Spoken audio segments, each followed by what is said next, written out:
మనిషికి నిజమైన ఆనందం లభించేది కేవలము వారి ఆలోచనల్లో మాత్రమే. నీడను చూసి భయపడకు, దగ్గరలో వెలుతురు ఉంటేనే నీడ పడుతుంది అని గుర్తించు. ఎప్పుడూ బాధపడుతూ ఉంటే బ్రతుకు భయపెడుతుంది. అదే ప్రతి క్షణము నవ్వుతూ ఉంటే జీవితము నీకు తల వంచుతుంది. ప్రేమంటే పెదాలు పలికే పదాలు కాదు, పెదాలు సైతం పలకలేని భావాలు. అవసరమైతే మాట్లాడు, లేదంటే నిశ్శబ్దంగా ఉండు. సాధ్యమైనంత వరకు సంభాషణలో ఇతరుల ప్రస్తావనే వద్దు. ఏదీ శాశ్వతము కాదు. నిన్ను నువ్వు ఒత్తిడికి గురి చేసుకోకు. ఎంతటి గడ్డు పరిస్థితి అయినా సరే మారిపోక తప్పదు. ఓర్పు అనేది ఎంత చేదుగా ఉంటుందో దానివల్ల లభించే ప్రతిఫలము అంత తీయగా ఉంటుంది. కళ్ళెదుట ఉన్న సత్యాన్ని చూస్తూ నిజమేంటో తెలిసి అబద్ధాన్ని నమ్మటమే నిజమైన పిచ్చితనము. అందమైన శరీరం చూసి మురిసిపోకండి, ఎందుకంటే దాని విలువ గుప్పెడు బూడిద మాత్రమే. గెలుపునకు తుదిమెట్టు అంటూ ఏదీ ఉండదు. ఓటమి అన్నది ఎప్పుడూ అపాయకారి కాదు. మనకు ఈ రెండింటిని సాధించాల్సిన దానికి కావలసింది ఒక్క ధైర్యమే. జీవితంలో గుర్తులు మిగిల్చే వ్యక్తిగా బతుకు, మరకలు మిగిల్చేవారిగా కాదు. పని ఆనందము అయితే జీవితము సంతోషమే. పని బాధ్యత అయితే జీవితము బానిసత్వమే. మనకు శత్రువులవుతున్నారు అంటే జీవితంలో వాళ్ళు సాధించలేనిది ఏదో మనము సాధించాము అని అర్థము.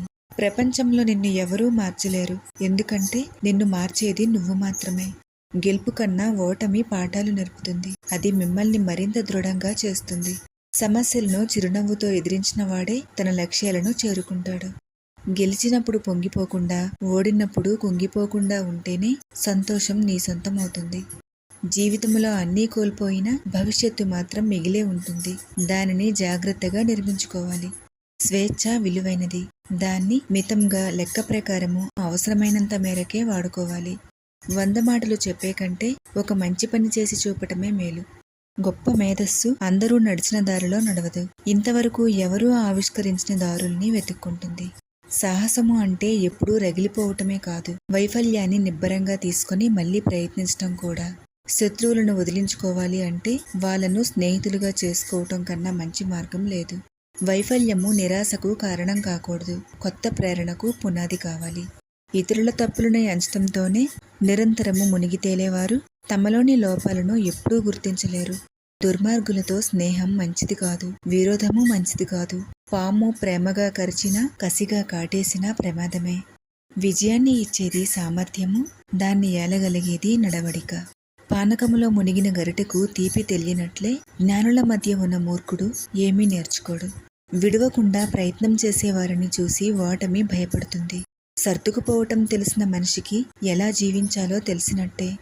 కేవలము ఊహలతోనే కాలం గడిపితే ప్రయోజనం ఉండదు. నారు పోసినట్లు ఊహించినంత మాత్రాన పంట పండుతుందా? మనస్సులో అశాంతి ఉంటే ప్రతి విషయము గందరగోళంగానే అనిపిస్తుంది. గడ్డాలు పెంచుకున్నంత మాత్రాన జ్ఞానం వస్తుంది అనుకుంటే గొర్రెలన్నీ మహాజ్ఞానులే.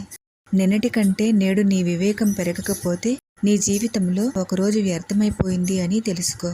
ఓడిపోతున్నామని తెలిసిన క్షణంలోనూ ఉత్సాహాన్ని కోల్పోని వారే నిజమైన ధైర్యవంతులు.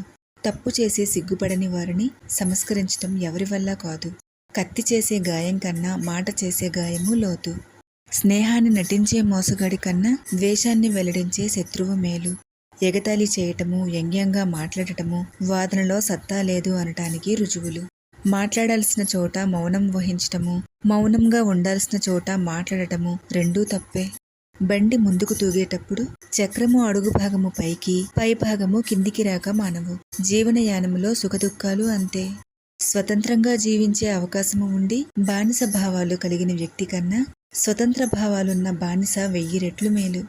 ఎవరైనా నిన్ను ఒకసారి మోసం చేస్తే ఆ పాపము వారిదే. రెండోసారి మోసం చేయగలిగితే ఆ లోపము నీదే. అసాధ్యమైన దానిని ఆశించు, కనీసము అత్యుత్తమమైనదైనా అందుతుంది. శ్రమ మీ ఆయుధము అయితే విజయము నీకు బానిస అవుతుంది. నీతో అవసరం ఉందంటే నిన్ను ప్రశంసిస్తూ, నీతో అవసరం లేదు అంటే నిన్ను విమర్శిస్తూ ఉండే మనుషులను నీ జీవితంలో ఎన్నటికీ నమ్మకు. కాలాన్ని వృధా చేసుకుంటే జీవితంలో వెనుకబడతావు. తరువాత పరిగెత్తినా ప్రయోజనం ఉండదు. గెలుపు భారమైనా భరించు, కానీ ఓటమిని తేలికగా అంగీకరించుకు. బతకటము వేరు, జీవించటం వేరు. బ్రతకటములో ప్రాణం మాత్రమే ఉంటుంది, జీవించటంలో సంతృప్తి, అనుభూతి ఉంటుంది. ప్రతి అవకాశంలో నిరాశావాది కష్టాన్ని చూడగలిగితే ప్రతి కష్టములోనూ ఆశావాది ఒక అవకాశాన్ని చూస్తాడు. నీ జీవితంలో కొందరు దీవెనల్లా వస్తారు, మరికొందరు పాఠాల్లా వస్తారు. జీవితము పరిపూర్ణము అవ్వాలి అంటే అందరినీ సమానంగా స్వీకరించాలి. గమ్యాన్ని చేరటానికి రెండే మార్గాలు: ఒకటి స్వశక్తి, రెండు పట్టుదల. డబ్బు అనేది మహావృక్షము లాంటిది. దాని కిందకి వెళ్ళాక మన నీడ మనకు కనబడదు. ఇక మన చుట్టూ ఉన్న వాళ్ళు ఎలా కనబడతారు? డబ్బు దగ్గర ప్రతి ఒక్కడూ స్వార్థపరుడే. ఆత్మాభిమానము అన్ని సుగుణాలకు ఆధారము. ఏ పొరపాటు చేయలేదు అంటే కొత్తగా ఏదీ ప్రయత్నించటం లేదన్నమాట.